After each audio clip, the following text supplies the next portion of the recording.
Picking your first reef tank size wrong costs reefers hundreds. Here's how to avoid it. New reef keepers start out with the wrong size all the time, and then in 18 months, they buy a second tank, new stand, new plumbing, new nitrogen cycle. Then the first tank gets sold at a loss or pushed into a closet. Upgrading later almost always costs more than picking the right size at the start. This video is not a rank list of the best beginner tanks. It's a decision tool. There's 3 tiers to consider: nano, small, and medium. These represent common categories in the hobby, not the only sizes on the market. These 3 sizes sit relative to the full range of tanks reefers run. There's these 4 questions that decide which tier is best for you now and going forward. Number 1, where does a tank physically live? Hard wall. Your counter, your cabinet, or your floor decides things that you don't get to negotiate. Number 2, what fish or coral are non-negotiable for you? Also a hard wall. Look up the adult size of your must-have fish.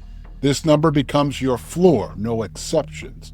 Number 3, budget and time work differently.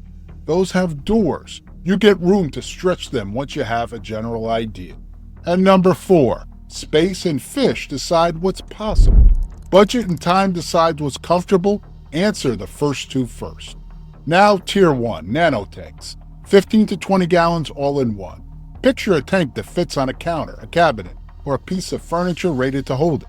20 to 24 inches long, maybe 12 to 15 inches deep. Filtration, pump, and heater sit built into the back chamber. Some models include the light.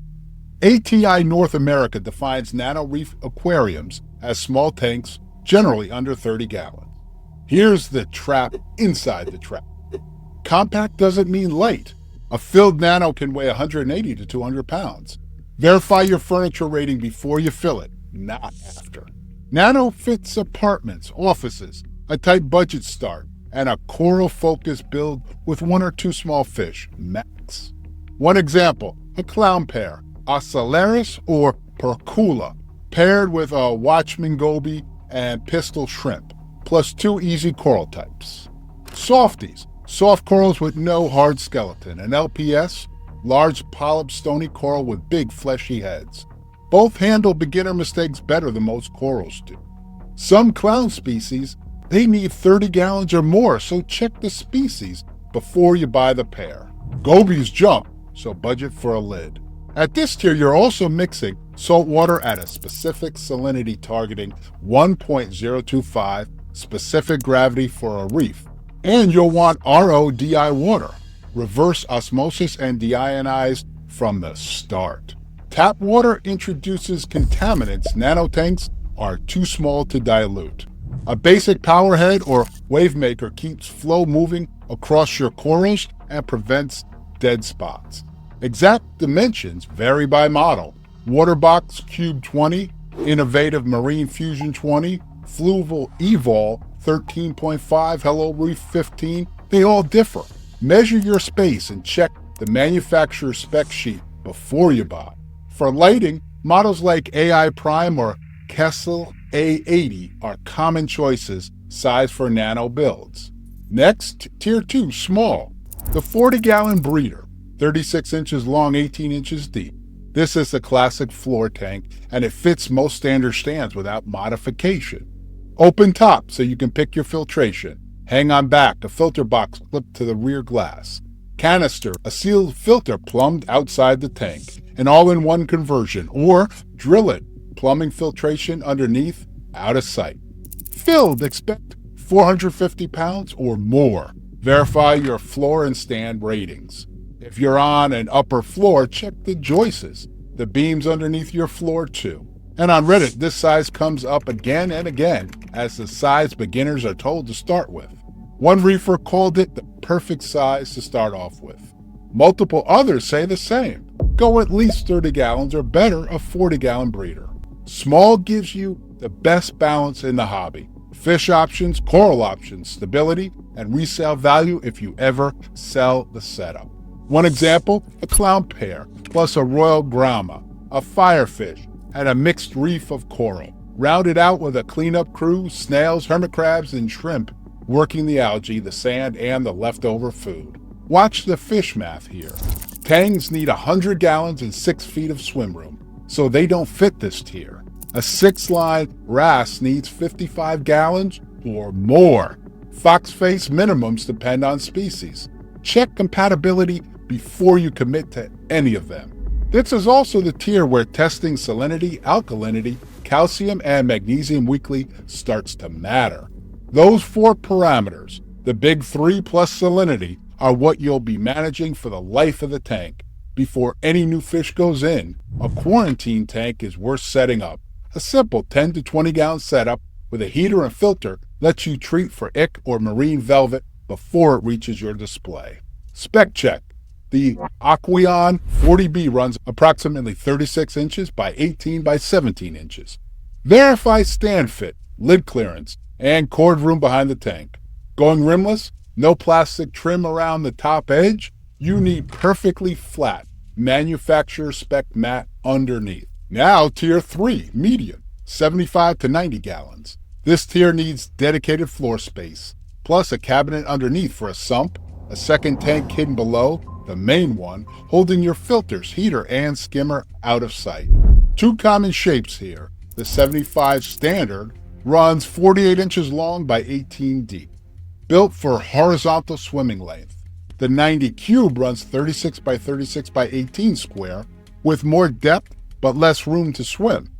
Most medium builds run this sump setup. Inside it, a protein skimmer, pulling waste out of the water in a column of bubbles before it breaks down and fouls your parameters. A refugium, a lit compartment growing ketomorpha, keto, to soak up extra nutrients on its own.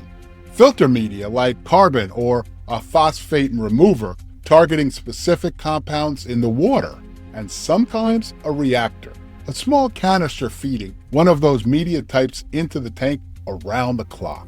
An auto top-off, or ATO, replaces evaporated water automatically to keep your salinity stable without daily manual top-ups. Large canister filters or hang-on-the-back filters still work, if you'd rather skip the sump entirely. Filled weight lands between 850 and 950 pounds or more. Floor joist verification isn't optional here. Your floor may need reinforcement before the tank goes in. On Reddit, one reefer put it simply: a 90 cube is about right if bigger is your goal. Another pushback: bigger tanks cost more up front, and a 75 is a good size on its own. One example: clowns paired with larger wrasses, an Antheus school, or a foxface species, depending on what you like. Here's where that math gets strict. A yellow tang needs 100 gallons and 6 feet of swim room. The standard 75 only gives 4 feet. It's not enough. A blue tang needs 180 gallons, so it doesn't belong in any beginner tier. Some bristle-toothed tangs might fit in a 75, but verify the species first. Shape and swim length still matter more than a gallon number on the box. At this tier, lighting, PAR, photosynthetically active radiation, becomes a number worth understanding.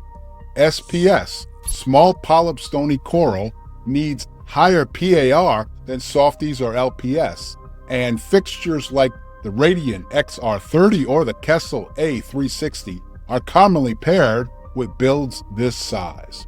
Plan 24 inches of clearance behind the tank for plumbing, cords, and skimmer access. Check your electrical capacity too. A dedicated circuit with ground fault protection is worth the extra outlet. Every tier runs the same 3 things: coral, fish, and a cleanup crew. The difference between tiers isn't what you keep, it's how many, how big, and how much stability margin you're working with. Now let's talk budget. Nano lands around $1,200 to $2,200 for year 1. Gear plus livestock plus consumables. Small runs $2,000 to $4,000.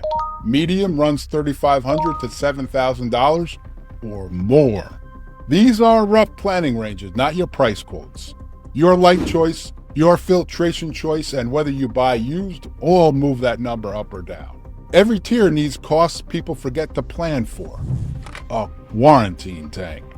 An RODI system, $100 to $200. Strips minerals and impurities out of tap water before you mix salt water. And it pays for itself against buying water by the jug. Test kits for alkalinity, calcium, and magnesium, the 3 numbers your coral skeletons need to grow, plus nitrate and phosphate. That's $80 to $150 total. And a livestock contingency fund, because losses happen in this hobby, even though we don't like it, so you got a budget for them. Buying the wrong size and replacing it later costs substantially more than any of this. Now let's talk time, the one nobody wants to admit that varies but's important. Nano needs less water moved, but conditions shift fast in such a small volume of water. Budget a 5-minute check daily. Temperature, salinity, and your ATO, plus 1 weekly water change. Small settles into a steadier weekly rhythm. 1 water change, a round of testing, a glass cleaning, a gear check. Medium buys you more stability, but the trade-off is more water, more gear, and more physical labor. Expect a water change every 2 weeks, sump media swamps, and emptying the skimmer cup, the small container collecting the waste your skimmer pulls out. None of this is a skip-proof system. Your actual time cost shifts with how heavy you stock the tank and how much you feed, your automation, and your water source. Automation follows a real order. First, an ATO, $50 to $150. Buy this for any tier. It kills the daily top-off chore and matters most for Nano, where water levels move the very fastest. Next, once coral demand outpaces manual water changes, a dosing pump. They're $80 to $200, and they automatically add calcium and alkalinity on a schedule. Last, for pump systems, a fleece roller, $300 to $1,000. A roll of filter material advancing itself to stay clean. It adds convenience, and one more failure point along with it. Larger volume buys buffer. Automation buys consistency. Your actual time cost still depends on your stocking, your gear, and your water source. There's no magic number here. Now let's talk about 2 more traps before we go. Watch out for bigger tank is easier. More water buys you time to catch problems before they can spiral. It doesn't buy immunity. A bigger tank still means more water to prep, more gear to run, and a higher bill up front. Watch out for quarantine is optional. Skipping it removes your only checkpoint against the new fish carrying disease into the display you already built. Quarantine lowers the risk substantially. It doesn't guarantee anything though, but it's still worth doing every time. You now have a decision tool, not a shopping list. Space and fish set your budget. Budget and time tell you how comfortable you'll be once it's up and running. Pick your tier, then drill into the specific model, the specific stand, the specific fish, before you buy anything.